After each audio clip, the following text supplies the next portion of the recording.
सो 5HT2 receptor, इन 5HT2 receptor सबसे पहले हम बात करते हैं कि 5HT2 के एगोनिस्ट क्या होता है, मतलब सबसे पहले किसका इफेक्ट, ये करता क्या है ये। तो ये सप्रेस करता है एपेटाइट को, सप्रेस एपेटाइट। अब एपेटाइट को सप्रेस करेगा यानी कि इंसान की भूख को सप्रेस कर रहा है। इंसान को भूख नहीं लगेगी तो आदमी खाना नहीं खाएगा, खाना नहीं खाएगा तो पेट कम। तो ये एंटी ओबेसिटी ड्रग होती है। कौन सी होती है? Anti obesity drug. कौन सी? लोरकेसरीन, लोरकेसरीन। ठीक है। 5HT2 के सब टाइप्स होते हैं ए, बी और सी। इन तीनों की एंटागोनिस्ट ड्रग होती है। ठीक है। एटिपिकल एंटीसाइकोटिक होती है, रखना। एटिपिकल एंटीसाइकोटिक ड्रग होती है इन तीनों की एंटागोनिस्ट ड्रग। एटिपिकल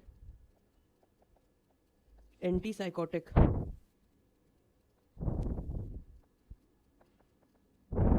कौन सी होती है वो?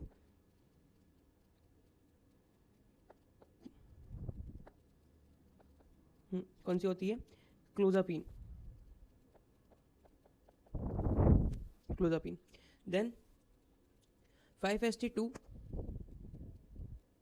ए, 5HT2 या फिर 5HT4, इन दोनों की कॉमन, 5HT2 और 5HT4 इन दोनों की कॉमन एंटागोनिस्ट ड्रग्स आती है।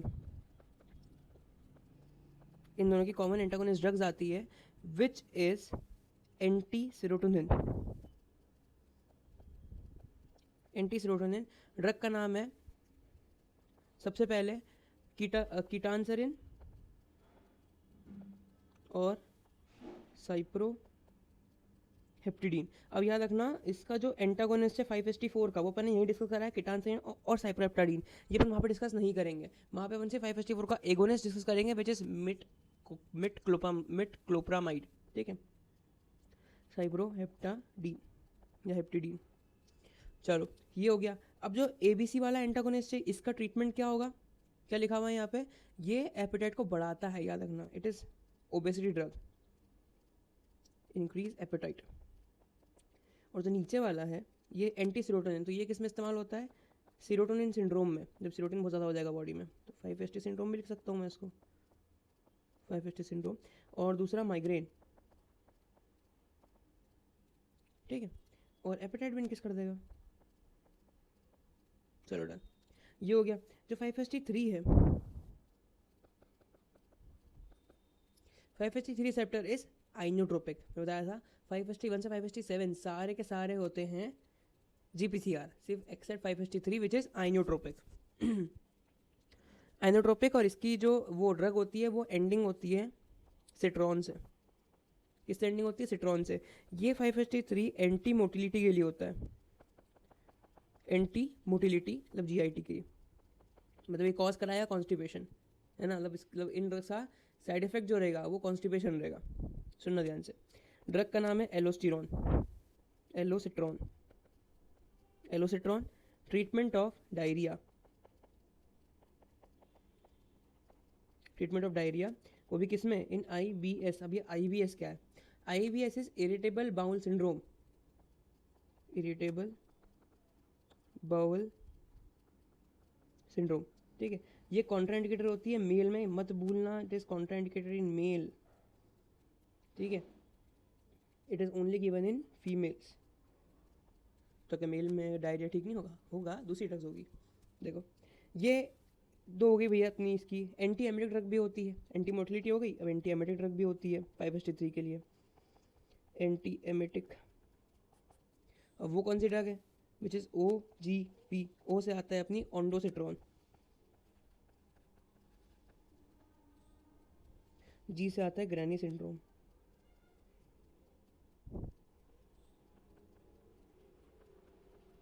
ग्रेनिसिट्रॉन। और P से आता है पुलेनोसिट्रॉन या पेलेनोसिट्रॉन। डन। O से आता है अपना ओंडिसिट्रॉन, G से आता है अपना ग्रेनिसिट्रॉन, P से आता है पेलेनोसिट्रॉन। इनका क्या है? ये अपन देंगे 24 आवर के लिए, only for 24 hour in early phase of CINV, अब ये CINV क्या है? CINV chemotherapy induce nausea and vomit. मतलब जब तुमने कीमोथेरेपी से वॉमिट इंड्यूस कराई है, फिर तुम अगर ये 24 घंटे में दोगे तो तुमको इफेक्ट दिखेगा, नहीं तो इफेक्ट नहीं दिखेगा। अगर ये 2 ड्रग तुम दे दी तो तुमको इफेक्ट नहीं दिखेगा, लेकिन अगर तुमको बाद में इफेक्ट चाहिए, लेट फेज में, तुम ये देख दोगे लेट फेज में, late phase of CINV chemotherapy induce nausea vomiting, लिख लो। साइड इफेक्ट क्या है इसके? ऑन्डेसिट्रॉन, ग्रेनिसिट्रॉन और पेलेनोसिट्रॉन के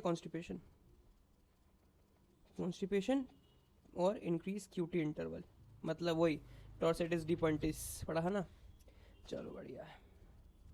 उसके बाद हम बात करते हैं 5HT4। 5HT1 हो गया, 5HT2 हो गया, 5HT3 हो गया, 5HT4 बात करेंगे। 5HT4 रिसेप्टर जो है अपने, ये GIT मोटिलिटी को बढ़ाते हैं, increase GIT motility, muscle contraction मतलब।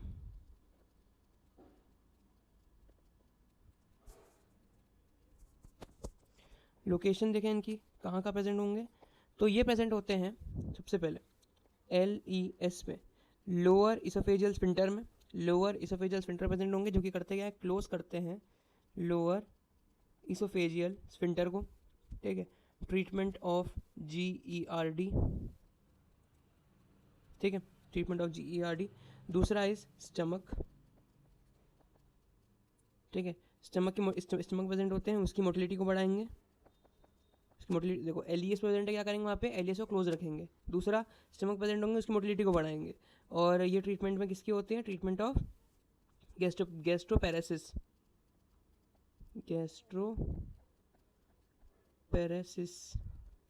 ठीक है।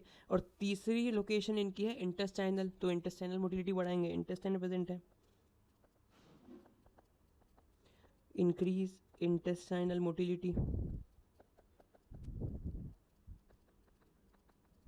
Intestinal motility. Treatment of constipation,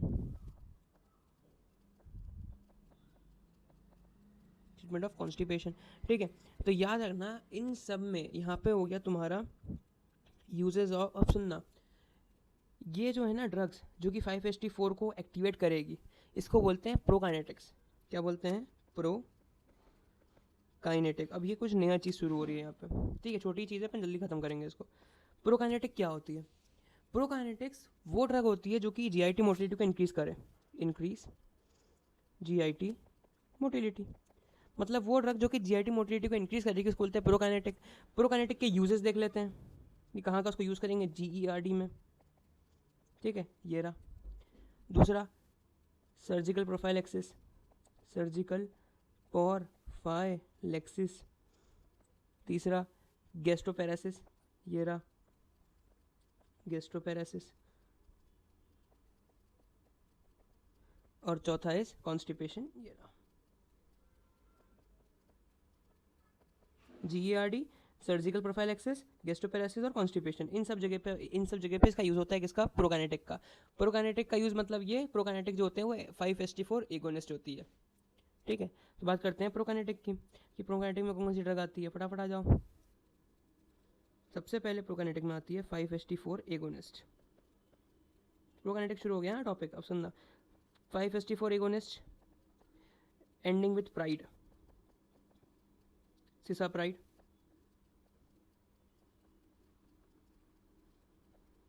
ठीक है, मोजाप्राइड, रिंजाप्राइड, CMR, रिंजाप्राइड,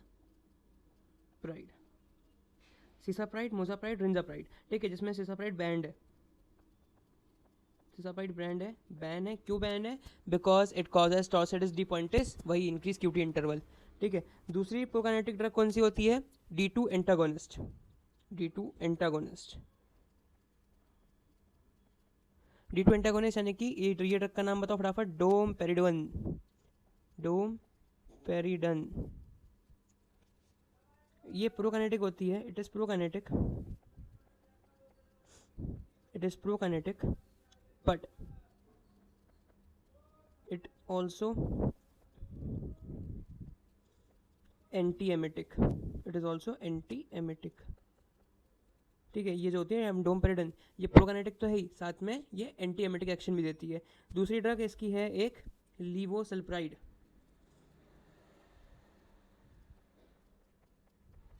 लीवोसल्प्राइड लीवोसल्प्राइड की बात क्या है कि ये प्रोकाइनेटिक के साथ में एंटी साइकोटिक है, एंटी साइकोटिक प्लस प्रोकाइनेटिक। ठीक है। और लास्ट नहीं सेकंड लास्ट एरिथ्रोमाइसिन भी आती है आखिर में। हाँ सुनना, तो तीसरी जो अपनी प्रोकाइनेटिक ड्रग है विच इज इंक्रीज, मतलब जिस ड्रग का नाम लिखता हूँ नियोस्टिगमिन, एंटीकोलिनेस्टेरेस। नियोस्टिगमिन याद है, नियोस्टिगमिन एक एंटीकोलिनेस्टेरेस होती है जो कि कोलिनर्जिक सिस्टम को शुरू करती है, जो कि HCl सिक्रेशन को बढ़ाती है और अपनी GIT पे डायरिया कॉज कराती है। डम्बल्स याद है, डम्बल्स, डायरिया, यू से अपना यूरिनेशन था, फिर एम से अपना मियोसिस था। ये सारी कहानी जो अपने कोलिनेशन ड्रग में पड़ी थी वो सारी कहानियाँ ये कॉज कराएगी। तो क्या कर रही है, डायरिया कॉज करा रही है। ये कॉन्स्टिपेशन का अपोजिट है, यानी कि GIT मोटिलिटी को बढ़ा रही है। ठीक है। नियोस्टिगमिन एक एंटीकोलिनेस्टेरेस है, एंटीकोलिन एस्टेरेस। लास्ट प्रोकाइनेटिक इज एरिथ्रोमाइसिन और एंटीबायोटिक। एरिथ्रोमाइसिन और एंटीबायोटिक। अब ये करती क्या है, और उसको डिटेल में पढ़ें। It stimulate मोटिलिन receptor, stimulate it stimulate मोटिलिन receptor. ये मोटिलिन रिसेप्टर को स्टिमुलेट कर रहा है GIT में। दूसरा पॉइंट, ये जो होती है यूज इन गैस्ट्रोपेरेसिस। तीसरा point, it can use in pregnancy, used in pregnancy.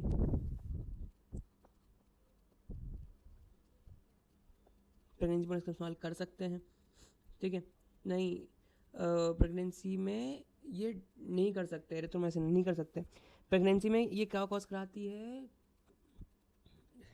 हाँ, congenital hypertrophic pyloric stenosis. Yes बेटा, इतना बड़ा बड़ा नाम तीसरे साल में रटे हुए हैं अब तक। कंजेनाइटल हाइपरट्रोफिक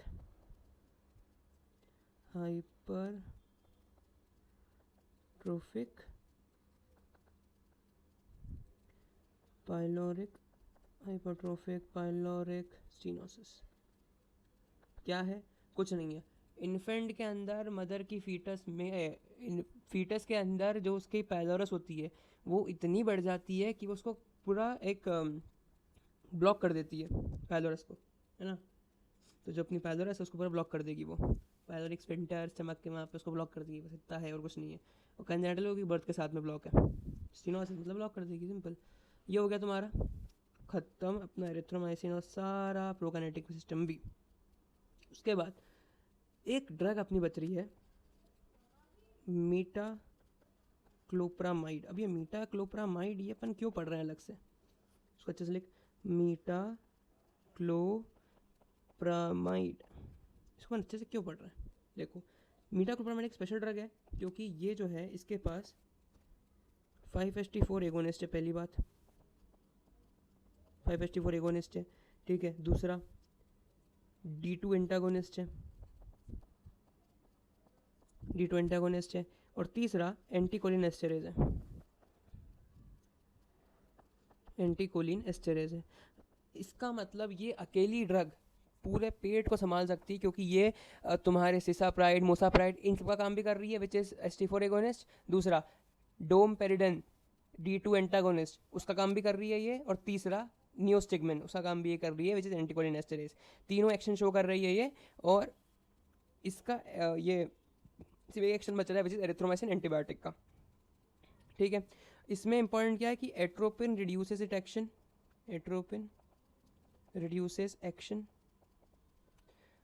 और सुनो कि यहाँ पे मीटाक्लोप्रामाइड जो होती है ये एक लिपिड सॉल्युबल ड्रग होती है, मतलब ये ब्लड ब्रेन बैरियर को क्रॉस कर सकती है, मतलब ये तुम्हारे उसमें जा सकती है, किसमें, सेंट्रल नर्वस सिस्टम में, CNS नहीं, CNS CNS में जा सकती है, ठीक है, CNS में जा सकती है मतलब ये क्या करेगी, ये जाएगी बेसल गैंग्लिया में, बेसल गैंग्लिया में, and it is anti Parkinson for drug induced parkinsonism जो होता है उसमें ये काम करती है अपनी क्या बोलते हैं मेटाक्लोप्रामाइड ड्रग इंड्यूस्ड पार्किंसन में, लेकिन उसका जो DOC होती है, ड्रग ऑफ चॉइस होती है, उसकी होती है अपनी बेंजहेक्सोल, ठीक है डन। चलो भाई ये सारी चीज़ें हो गई, एक चीज़ बची है बस।